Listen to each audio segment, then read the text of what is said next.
All right, and it should be off. So, hey everybody, welcome to MakerDAO's community call. Today's March 30th, 2021. My name is David Utrobin. I am a community development lead at the Maker Foundation, longtime community member, and overall MakerDAO hype man. Love MakerDAO, love the people here, love what everybody's been doing. And we've been going through some really exciting months, I'd say. Especially this last one. So we actually just voted in the core unit framework as well as a number of core units.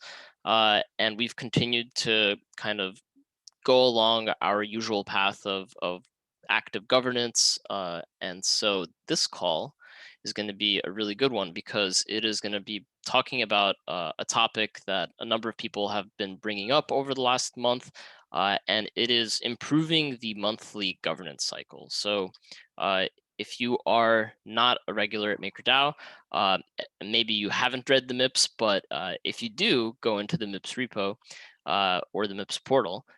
If you look at MIP3 outlines the monthly governance cycle, and so it outlines what MIPS have to do to actually get ratified, and it's kind of a pretty long process that hasn't been really revised or looked at with a critical eye, and that's what this meeting is about. So I'm gonna invite Long for Wisdom, Peyton, pretty much everybody on this call to start this discussion. But yeah, this call is mainly going to be a discussion. It's not really going to be a presentation by a single person or anything like that. So yeah, I guess I want to start off by just giving it to Long, because I know Long, being the current governance facilitator at MakerDAO, and who's been involved in a lot of these conversations about how to improve the monthly governance cycle, he has a lot of thoughts and ideas about it. And maybe, I don't know, Long, do you want to take it from here, or should I do like a general overview of what the monthly governance cycle is? I could like share my screen and go through MIP3 before we get started. Yeah, I mean, maybe Roman's bring up MIP3 if that's convenient for you. Yeah, I'll do that. Yeah, maybe I can kind of talk through what we have now, and then we can kind of discuss ways we could move. Yeah, I'm pulling up my screen in just a second. Cool.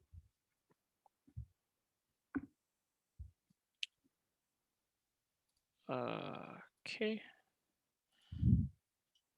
Sorry, for some reason my window's not coming up.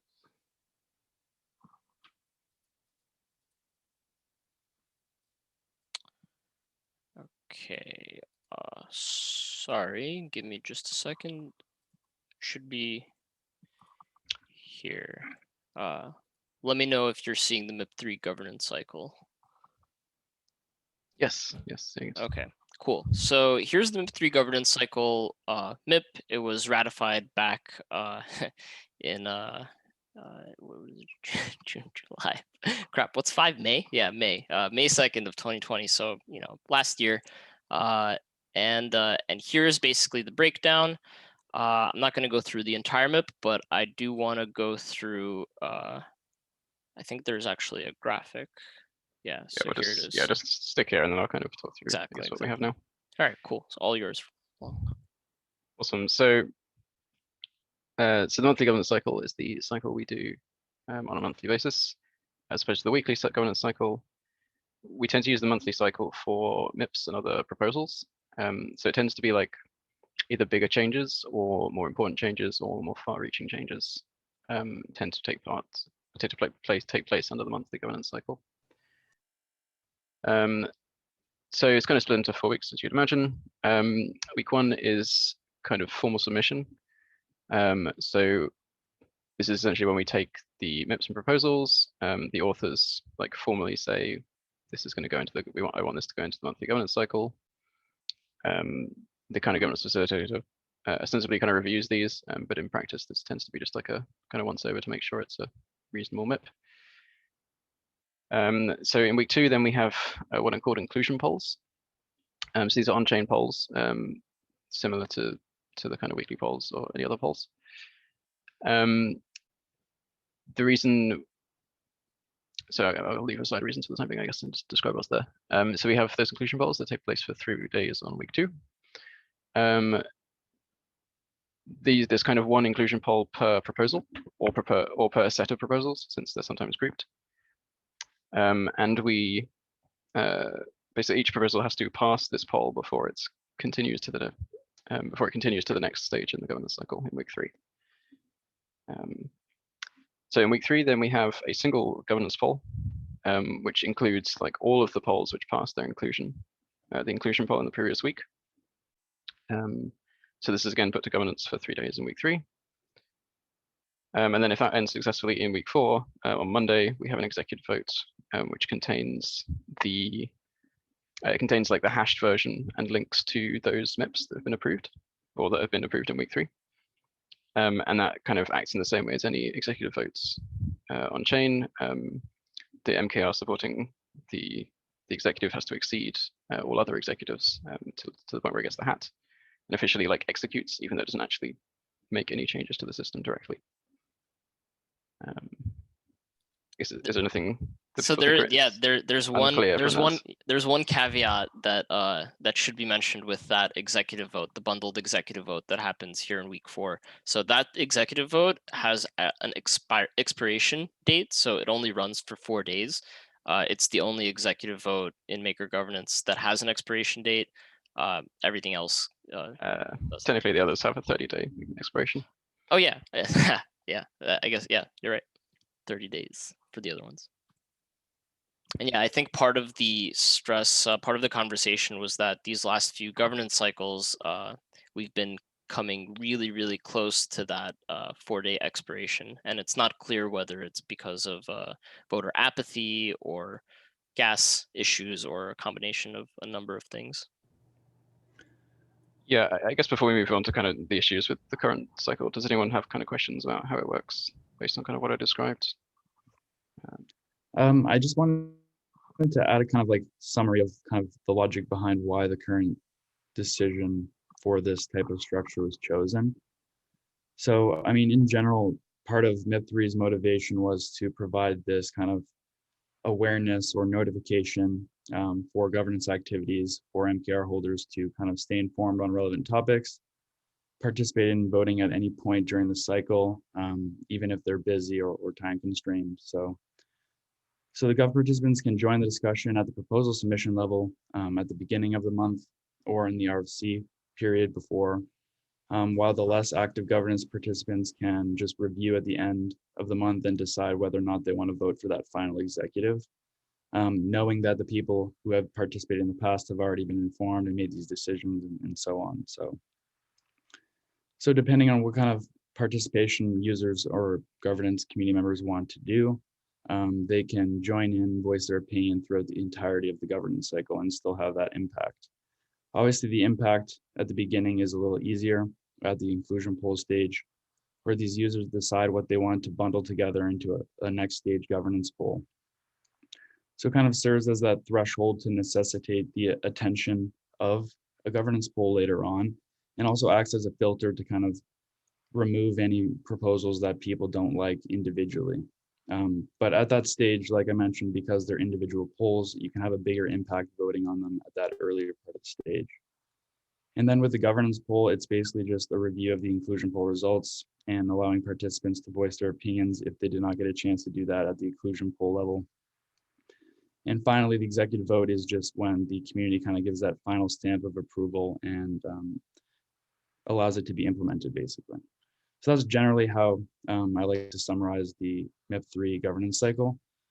But I am definitely interested to talk more about how we can improve it and what the kind of current problems are, like Long and David just mentioned. Yeah, I think the one big criticism that I hear from everybody is this idea that, all right, we have inclusion polls for the individual MIPS and sub-proposals. Then we have a bundle poll that's a governance poll that bundles everything together. And then we have another bundle poll that's an executive. And that's 3 levels of voting for the same thing. And people, the main criticism is that too much? Is that creating too much noise? And is that actually contributing to people's lack of engagement? Yeah, so there's kind of a couple of like kind of axes of criticism. That is kind of one of them. like they tend to be fall into sort of three main camps, I would say. Like that is kind of one that you're kind of, that it's kind of attacks on attention, right? Like you're asking people to vote 3 times for the same thing, which is true.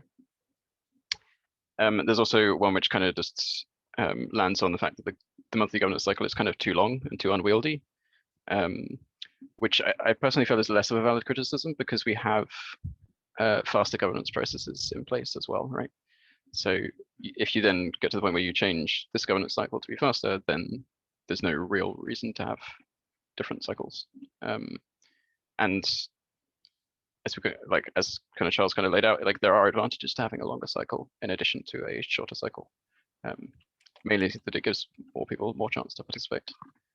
Can I actually add just a little bit of context to that? So for MIP3, that's the monthly governance cycle. And if you are interested in the other governance cycle that Long is mentioning, he's mentioning the weekly governance cycle. And that has been outlined in MIP16. And we passed that back in July of 2020. So I'll post the link to that also here in the chat. Cool. So yeah, the other kind of criticism was the one that David mentioned earlier, which was that it's often, well, it has previously been kind of worrying and like difficult to tell with a 4-day expiry why things have failed to like also why things like if we get to the end of that 4-day expiry and things have failed, it's difficult to know whether that was because something in the proposal was not acceptable to voters or whether it was just due to a lack of participation because of the sort of short expiry. And kind of on the heels of that, there's also like security implications for the protocol as well, because having kind of 3 executive votes in the space of like 10 days, 12 days, whatever it is kind of a little bit more risky in that it splits the MKR across the various hats. This is getting a little bit technical, but basically you kind of want, in the Maker protocol, you want as much MKR as possible to be on one proposal, because that makes it harder for other people to pass proposals which could be malicious. So I actually have a question.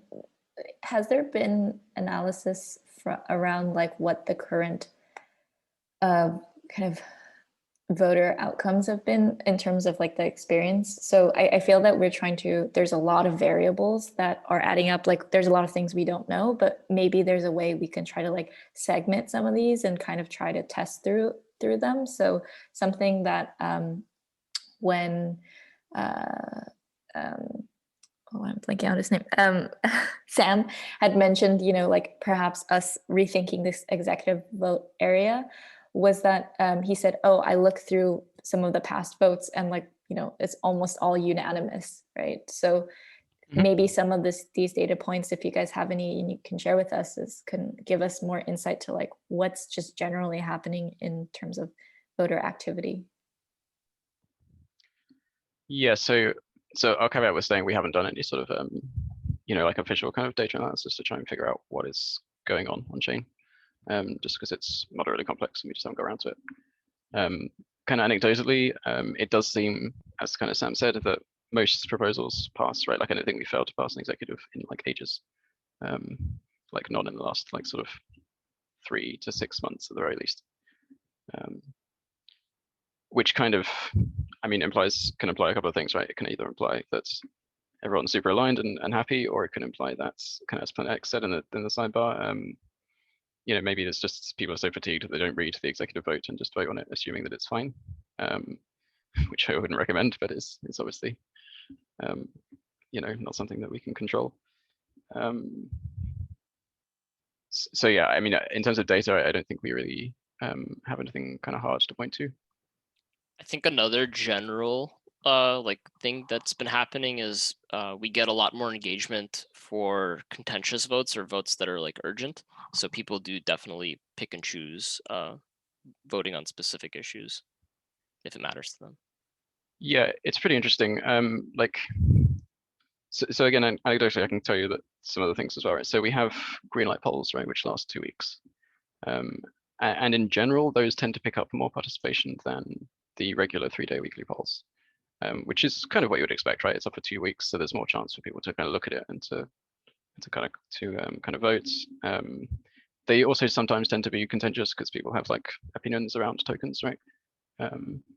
So what's interesting is we kind of do often see a lot of participation there, often more than we do in the weekly polls. Specifically regard to the governance cycle, we often see that the inclusion polls have more participation than the bundle poll that happens in week 3, which is also kind of interesting and also kind of maybe signals towards what kind of Planet X was referring to in terms of people just being kind of all voted out or kind of voter apathy, right? So to kind of summarize, like I was saying, that I think those are 3 main axes or 3 main areas of kind of concern people have had, and we're definitely looking. I think we're trying to address the kind of first and third in that, like, we want to reduce the numbers of votes if possible, and we want to try and mitigate the issues with the security issues and kind of issues around the executive itself. I know that one piece of the conversation was about, do non-technical MIPS need to go through like an actual executive? Is a bundled governance poll enough? Yeah, so that's a good question, right? The answer is kind of hard to say. When we kind of originally put it through, we figured that we would want it to pass through the executive, as it's kind of more of a it's kind of a more sure way of seeing, because it like forces participation because it's an approval vote, right? Like you need to exceed the previous executive. Right. And the argument kind of towards doing it as in an executive is that, if for example, for the MIPS, like say the technical MIP, like Liquidations 2.0, we'll use as an example. So we approved the Liquidations 2.0 MIP in the executive. Now, later on in another executive, we're actually going to have to do the technical implementation of that. If you pass a MIP using a on-chain poll, not an executive, then there's kind of you kind of have less surety that you're actually going to be able to implement it down the line in an executive. That's a very good point. Yeah. So that is one reason, potential reason you would want to do an executive. What about the opposite scenario? What about removing the bundled governance poll and maybe going straight to an executive? Yeah, so that has issues in other directions, naturally. In that, the main reason for the week 3 poll to exist, like the middle poll, is to ensure that all of the inclusions, like people are kind of happy with the aggregates of inclusions, right?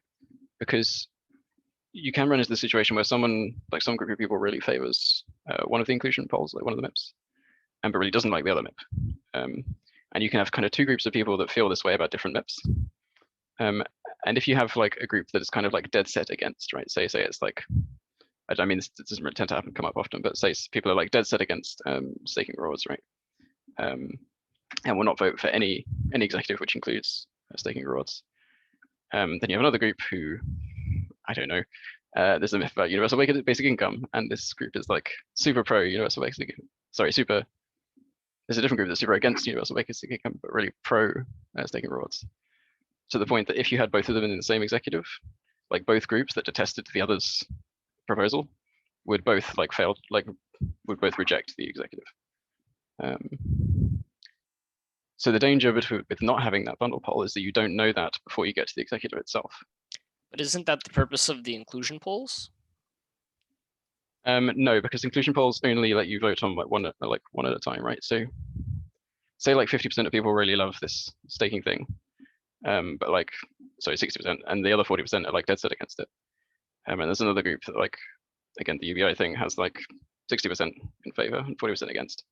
If those two 40% are different sets of people, and they're both dead set and would never accept this proposal, then when you combine them into an executive or a MIPS bundle poll, like it wouldn't pass because different segments of the community are against both things to the point where they would not accept them.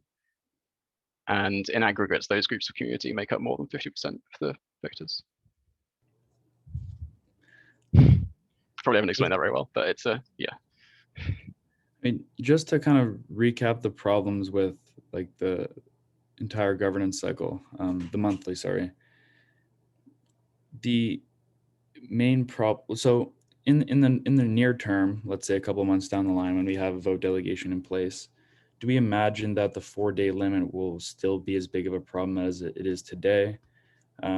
Why do people think, like the mandated actors, for example, believe that the governance cycle is obnoxious or too long or too burdensome?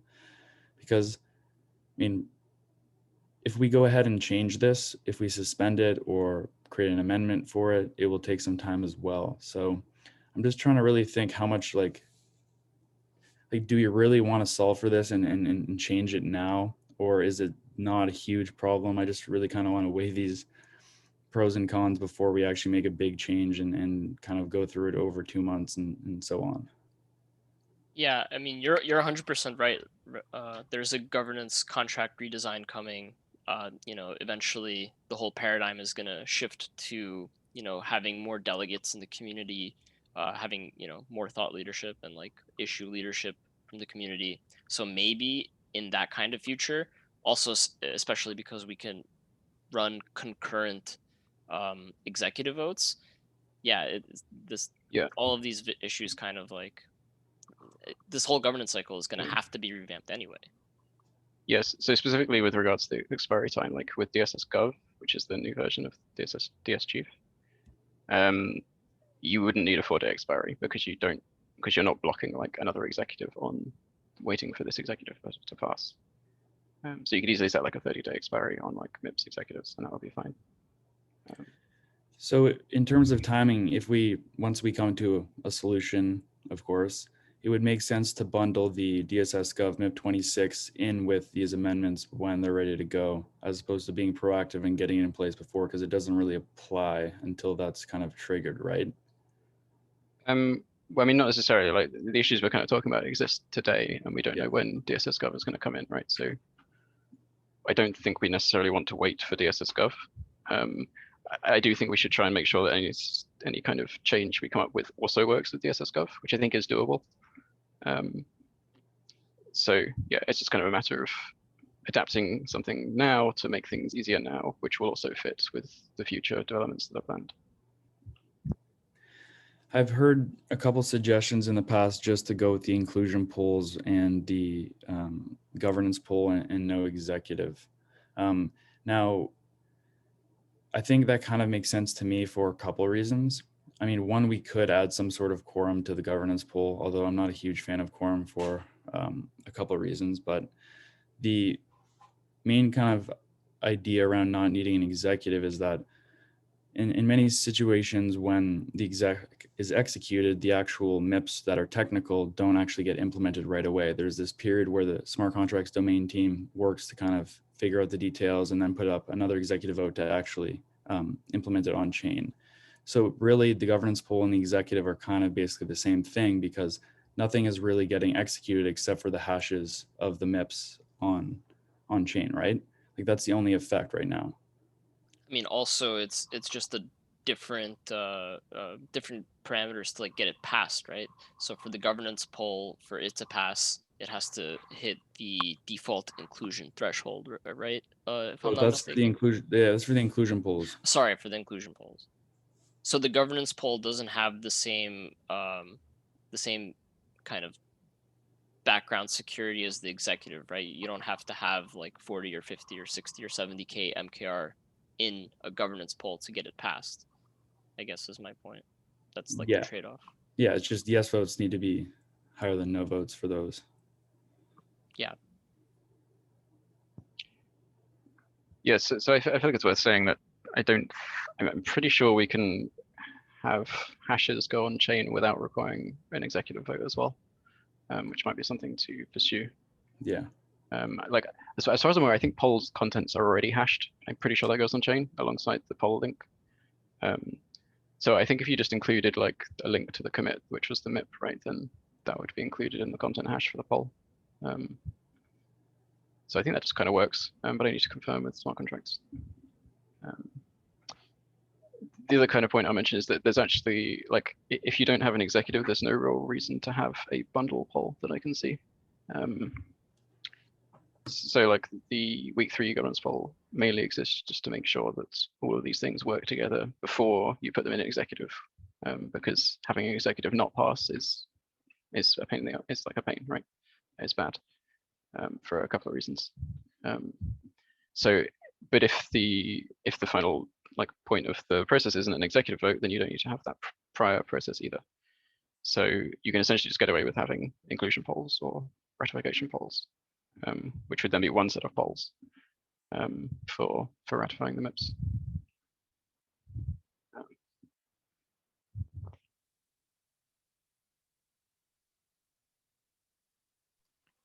I guess to what extent should it be somewhat difficult to change or to add MIPS for that matter?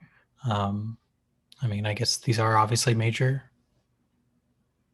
changes to the protocol, and there are other factors in terms of like a mandatory submission period and other hurdles we have to make it so you can't do things super quickly. But in terms of like voting challenges, like how many chances, I guess realistically, should we be giving ourselves to catch something potentially dangerous? Yeah, I feel like if we did move to a process where there was only one on-chain poll, then those checks would just have to, those checks would happen kind of at the formal submission stage, like more strictly, I guess, rather than later on. So yeah. So I don't know. So one of the other things I was kind of imagining we would do as well is if we only have one set of polls, like the inclusion polls or / ratification polls, which is what they would become, we would probably do something similar to the community greenlight polls and extend the duration beyond like 3 days. Because from what I've seen, that tends to lead to more participation, which is what we want. And kind of since it's the monthly governance cycle and there are no other sections, we're not actually like waiting for anything. Like there's nothing else we need to do after these ratification polls. So I could kind of easily see a system where we have week 1, which is like formal submission, and then week 2 to 4 or 2 to 3, then these ratification polls, which last either 2 or 3 weeks. Like one thing I was considering, it might be good to make them like end at like midnight on the last day of the month, because that's kind of easily kind of like a kind of date that you can kind of anchor around. You can kind of tell stakeholders that you want to be around like the last day of the month, right, to vote on the things, or the last weekend of the month to vote on the things, which would mean that they have like a slightly variable duration, but have a more consistent ending time in terms of like the calendar. Would you still require that setup to go through an executive vote, like a bundled executive, or do you feel that the ratification, the 2 to 3 week ratification vote is enough?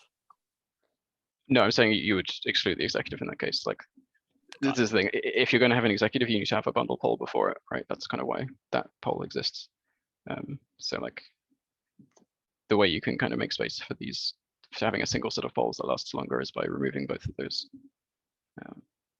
So based on the life cycle that you can see on the screen, you would essentially be removing week 3 and 4, or the processes that currently take place in week 3 and 4, and extend the week 2 process to week 4 or week 3.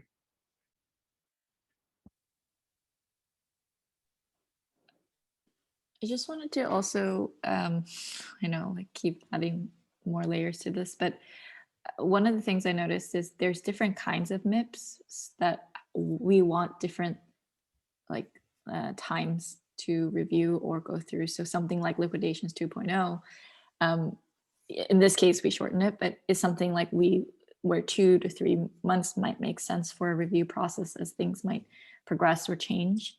But then when I think of like, you know, getting a declaration of intent, or like maybe just you wanted to get sentiment of around like, should we work on this? It feels really long to wait 2 months to get something. And so have we also considered it? Not, I mean, I think having 2 processes would be super crazy, but I just mean, have we considered how we might fold those kind of different aspects into what we're kind of thinking about the monthly cycle as a larger picture? So I think there is something important to note there. I think that, so when the initial MIPS framework was launched, I believe it was in MIP 2 actually. It talked a little bit about like special flexibility. Wait, where's MIP 2? special flexibility for the first phase of our launch period, right? And it although the MIPS talked about a lot of different types of MIPS, and actually initially in the RFC periods made different requirements for different processes. I think technical MIPS required a 3-month RFC, whereas process MIPS only required 1 month.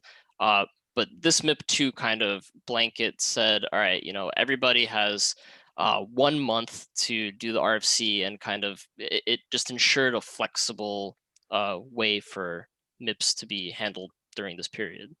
But I think in the future, there's definitely room to say, hey, process MIPS should go through 1 week, 1 month RFC poll. Declarations of intent can go through a 1 week RFC poll.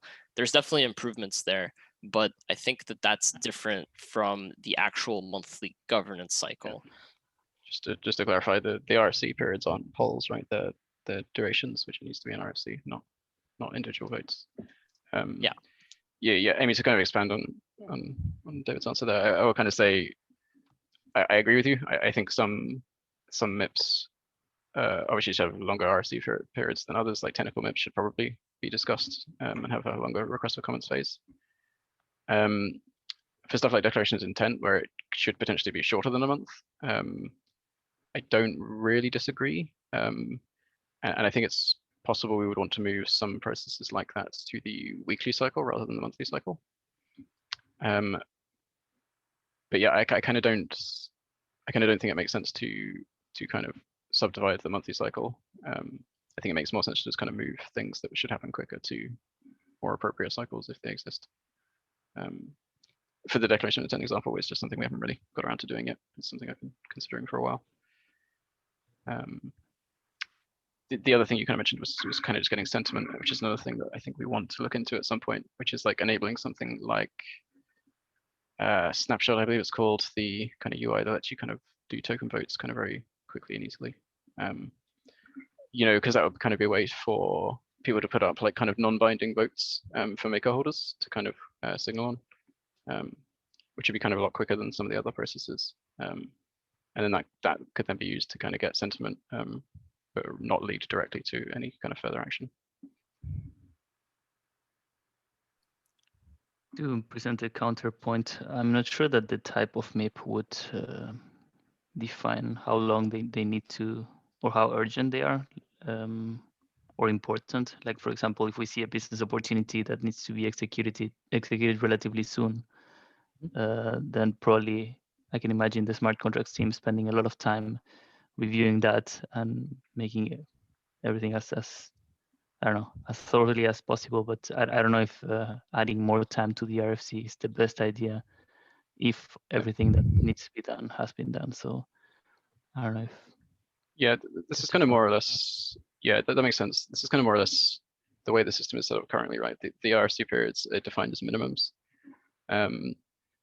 So in cases where someone is doing something more complicated, which is not critical, then then we might kind of like sort of say to them, well, we think that this could use a little bit more discussion, so maybe we kind of leave it up for another month, right? So to kind of address your other point, yeah, maybe that's a good reason not to kind of enforce that technical proposals have to have 3 months RFC.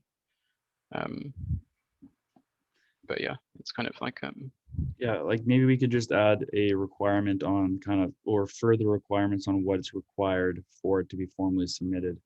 And if they get it done in a month or 2 months, then they can go ahead and do it. But I mean, there should be a minimum amount of requirements needed for these technical proposals to be pushed forward. And if they don't have them yet, it should go to the 3-month kind of thing. And we do have requirements in place. Maybe they're not completely obvious, but I think making them obvious would definitely be a good idea.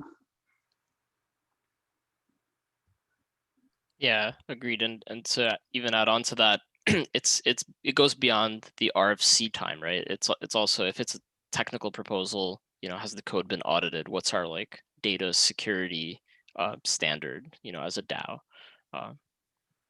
Yeah.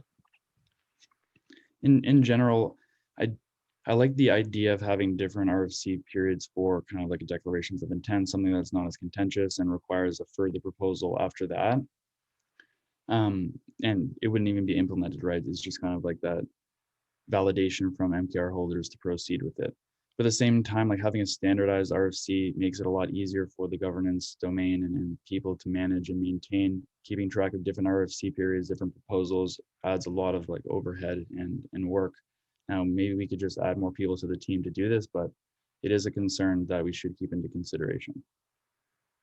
Yeah.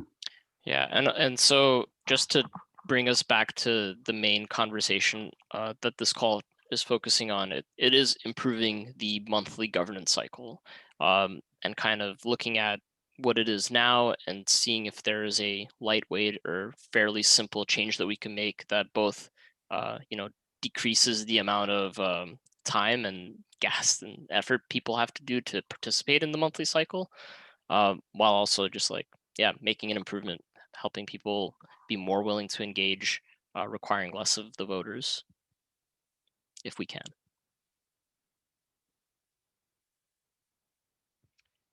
Yeah, so some like minor advantages of not having an executive as well and having all the polls just be ratification polls is that using the portal currently, you can vote in multiple polls at once, which saves on gas. Polls are generally less expensive than voting in an executive anyway. So it would slightly reduce the gas costs required to vote every month as well. Would you keep the like a default like threshold, like a quorum? Would you do a quorum for those or no? Yeah, so quorum is kind of the interesting question that I know kind of Charles has kind of thoughts on. So we did discuss something like requiring like kind of higher quorum for stuff that's like technical things, which are maybe more dangerous, or not more dangerous, or more like important, I guess. Or like if you're just setting like a sort of general quorum for like everything, right? The kind of question. So Charles has kind of issues with the quorum generally. My kind of issues with it are more practical is that like you then need to kind of set the quorum correctly based on how many voters you generally have. So, we could maybe safely set it to like 10,000. Setting it to like 30,000 or 50,000 would better kind of approximate the current executive, right? Like the current exec tends to have around 50,000 in as the hat, sometimes more, but usually 50,000. But I don't know necessarily if you want to enforce. I mean, the higher you make the quorum, the harder it is to make changes, right? And I feel like that would lead to a whole other set of complaints if we set like the quorum badly. So it's a bit delicate. Yeah, the main issue I have with quorum is that if it causes a lot of problems if it's a fixed quorum. I mean, if you can kind of come up with some sort of schema to have a more variable quorum depending on certain kind of variables, it makes a lot more sense and is more flexible. It's just a fixed quorum can often result in a lot of problems. It kind of emphasizes more plutocratic actions from like whales unless you kind of, I don't know, there's just a lot of variables that need to come into play for that, but I like variable quorum and we should consider that. Yeah, in terms of variable quorum, there's currently a couple of things we could do. We could explicitly leave it up to the facilitators to set a quorum each month, but that's kind of open to abuse potentially. Like there's already like a lot of ways governance facilitators can abuse things, so maybe that's fine. But like again, maybe not the best thing to do. The other option is to kind of make it dependent on like, the voters last month, maybe make it like 30% of the average maker weights on like last month's ratification, like inclusion polls, ratification polls. There's a couple of things you can do, but the other danger of setting it too high is it becomes like a viable strategy for those against MIPS to kind of just withdraw and not vote rather than voting no, which is not a strategy you want to encourage because it makes it really hard to tell what the actual feeling of a poll is, right? Like if the quorum is say 50,000, something reaches 40,000 yes and 0 no. Is that because there were like 20,000 no vote weight and they purposely didn't vote because they knew that they would lose and they would pass the quorum? Or is it because it's actually like really popular, but like there was just, you didn't really have participation? So doing that's kind of setting quorum has to be done carefully. Wouldn't you basically. still set it up like the way that inclusion polls are set up today, where the delta is actually like the number that you pay attention to? Because there's both yes and no votes on each of these, right? we could do that. That's then not a quorum. That's something else. I don't really know what you would call it. But that's kind of requiring like more than a majority to pass something. Yeah. Which is an option. But to sort of clarify why that was there, and like why that's there in the current system, it's again to ensure that like when you do those polls together in a bundle, that they're more likely to pass. Like that's pretty much the main reason for them to be there. In this hypothetical new system we're discussing, if there was no bundle stage, then you don't need to require that. But I don't know if Charles, do you have thoughts on like kind of something similar to the inclusion threshold for like ratification polls? To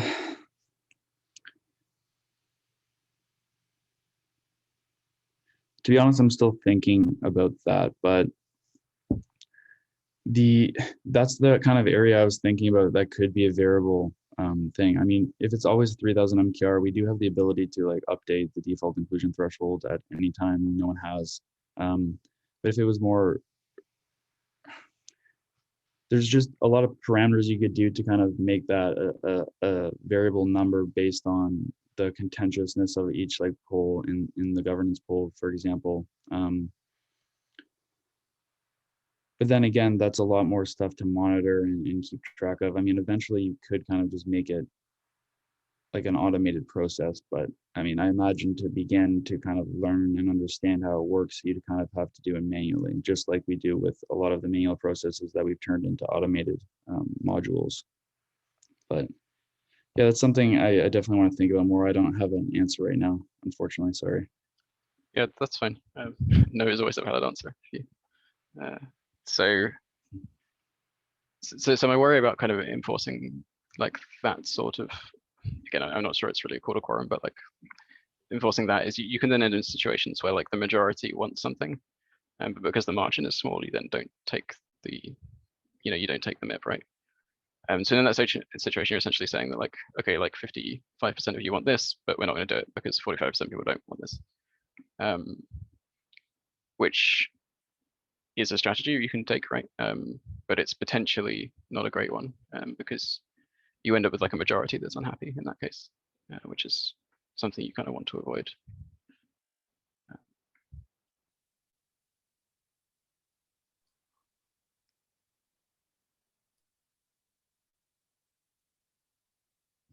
I mean, there's lots of potential things we could do. Like you could, there's some models where you have like, instead of just having like a hard, like a sort of yes or no split, you have like you kind of like have yes, and then you have like soft no and like hard no, right?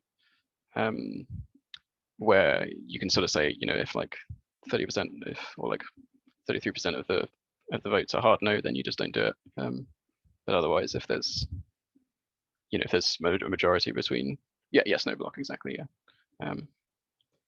So that is something we could explore. That would kind of represent a bigger change from what we have now, though, and I would rather kind of keep the changes kind of minimal to address the problems that people have shared, rather than kind of changing it for the sake of changing it, if that makes sense. Yeah, I definitely agree. I mean, one thing that I was interested in was holographic consensus, where you kind of enable these big decisions to be made, like so the more contentious side of things, and that's where the variable stuff comes into place. But the bigger decisions can only be passed like with some high quorum, let's say like 50% of all governance tokens. Obviously, that's just hypothetical; it's never going to happen. But unless a bunch of people stake, that proposal will pass, and then at some point, you can pass the other ones with lower participation. So, I mean, that whole part, I think the best example of that is BZX's DAO, where they kind of enable that holographic consensus mechanism.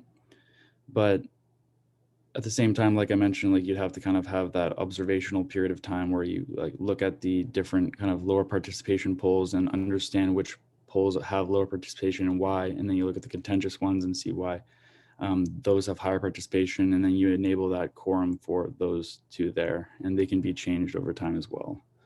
That's basically what I was saying earlier. I just couldn't get the words out.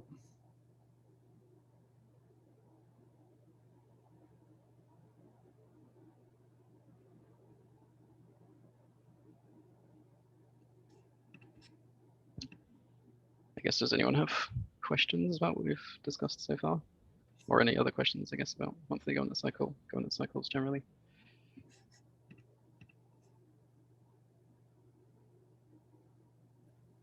I guess my question would be, what would be next steps after this discussion call to gather sentiment about what people think is a good option? So I heard a few on this call, right? I heard the ratification polls that basically just replace the inclusion, bundled governance, and bundled executive vote. I also, I mean, I guess that's pretty much like the only real option we dug into. Actually, I guess maybe my question is what other potential changes would be like feasible for a simple change that we might want to do? Yeah, so it kind of depends how much you want to minimize the change, like the impact of the change, I guess. So, you know, we could kind of go as low, like sort of as low down as saying, okay, we just want to fix the fact that the expiry is 4 days, right? So we could arbitrarily increase the expiry to 30 days, and then if it ran long, we would just kind of wait, or like skip a weekly executive to kind of give it time to pass potentially. That's kind of one option. Like another option is sort of saying like, okay, well, let's not do it on Mondays anymore. Let's do it on Fridays in place of one of the weekly polls, because then that again gives it kind of like a full 7 days to pass, which is what we normally manage for the weekly polls. That was one of the middle ground thing I was thinking, but I've forgotten it now.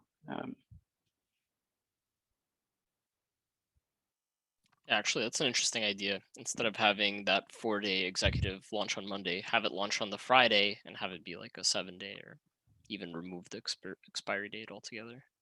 Yeah, the kind of issues with those, they have like trade-offs, right? So like you then have to skip a weekly executive like once a month, or combine them, which is bad in other ways. So yeah, so we could do something as minimal as that. But I think we maybe want to go a little bit further and to try and resolve. I mean, so one of the big kind of axes of problems I mentioned earlier was the fact that the executive is bad for some other reasons, right? One of those that I actually didn't mention is that also it means the smart contract team has to write an executive every month, which doesn't really do anything, which they'll do, but they're not thrilled about it, right? And it will give them more time to focus on other things. Yes, freeing up smart contract bandwidth is like extremely valuable. Yeah, it doesn't take a huge amount of time to do those changes, but it is for them to do those MIPs because there's nothing really in them. But yeah, they do need to review them because like there's always the chance someone goes rogue and tries to slip something in, so people still need to review them. Right. So Seth has a question in the sidebar. Do you want to? Yeah, I'll read it out, Seth. Oh, you can. Yeah, sure. If Seth wants to be my guest, yeah. If you have a mic, Seth, go for it. Yeah, sure. Thanks. I was kind of just piggybacking on your question, stepping back from all this. Like most of what we've discussed so far seems to be around the process and to the degree to which this is like a short, we just need a short-term solution. It seems like that's the place to look. But I'm curious, how sure are we that the problem here is apathy versus gas versus an issue with the process? Would some of that on-chain analysis of votes that was talked about earlier help us figure out the degree to which gas is a problem, and like how difficult would it be to do that? Yeah, just a bunch of questions there. I think sure, like that's fine. I think my opinion on this question is that I mean, all of those things that you mentioned probably play some role. They have some impact, and I think that what the question we should ask ourselves as a DAO is, what do we control? Do we control the apathy? Not really. Like we could try. Do we control the gas issues? Definitely not. Maybe we could improve our governance contract. That's on the way. And then it's like process. Like that's the one thing we do actually have pretty good control over.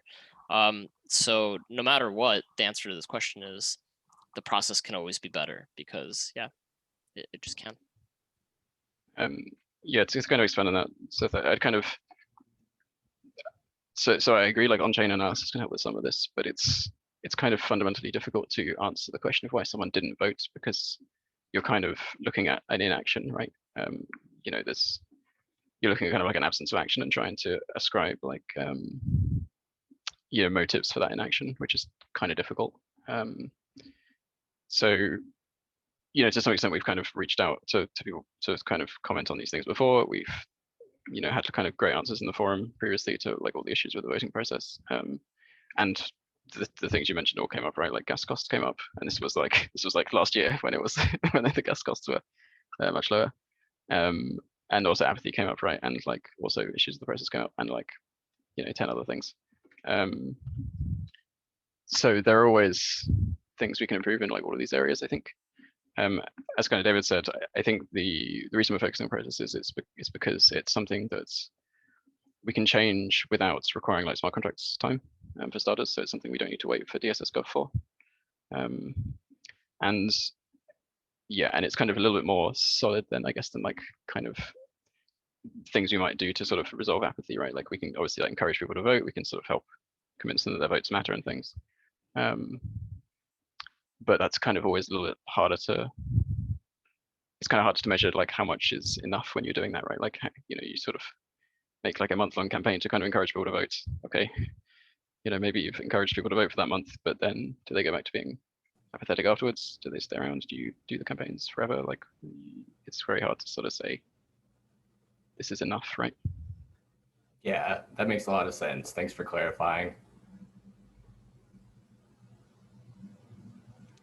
So we're coming up to the end of the call. We have about 5 minutes left to the top of the hour. And so I wanted to return to my earlier question, which was mainly to you, Long, but really to anybody, like what should be next steps? What can the community sort of expect? Are governance facilitators kind of gonna choose the wisest and lead the change, or is there going to be some sort of like off-chain consensus seeking before like change is actually proposed and made? Yeah, I can kind of say what I'm planning to do. Charles can maybe chime in afterwards.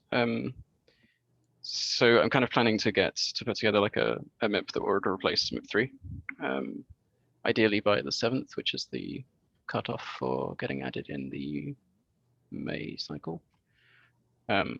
So then the feedback process would kind of take place on the forum as per like the kind of RFC period for MIPs generally.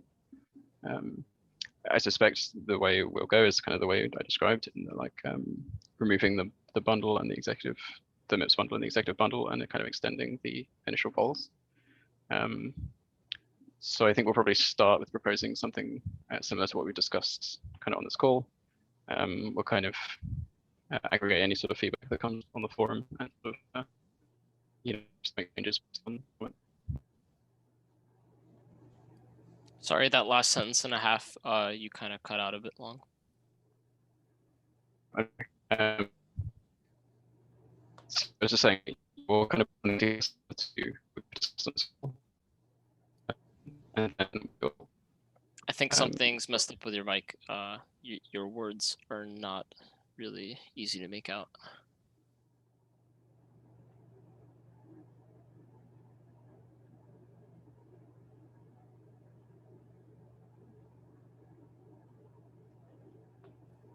Nah, I like Long's accent. Hey, he's gonna rejoin.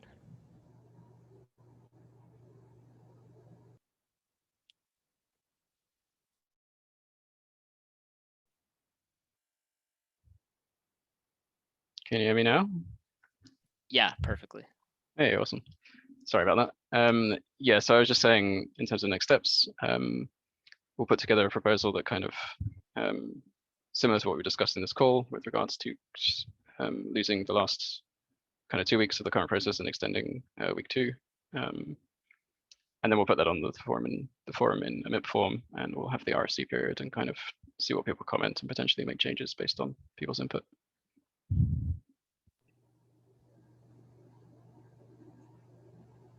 Nice, cool. Well, with that being said, seeing that there's actually Amy had something that she mentioned that I don't think we covered. What I would like to see is starting with some comparison of our design parameters, i.e. expecting low gas, high voter turnout, but not realizing there's lower voter turnout. Yeah, so Amy's asking just for more like data around these things, yeah. And then Aaron actually asks, have you guys discussed the possibility of expediting certain MIPS based on urgency, like expediting core units?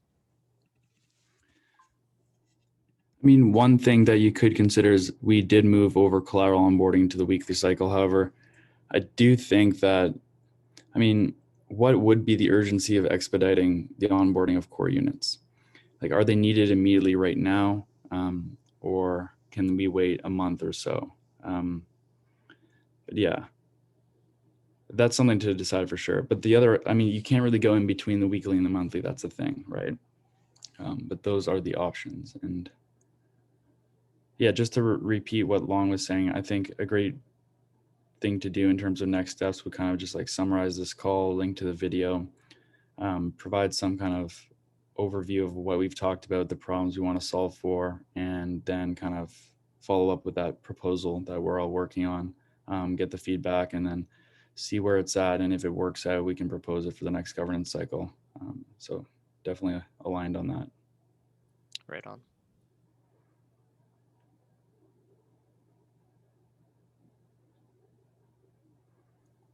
All right. Well, with that being said, we're right at the top of the hour. So thank you all for coming to today's community call.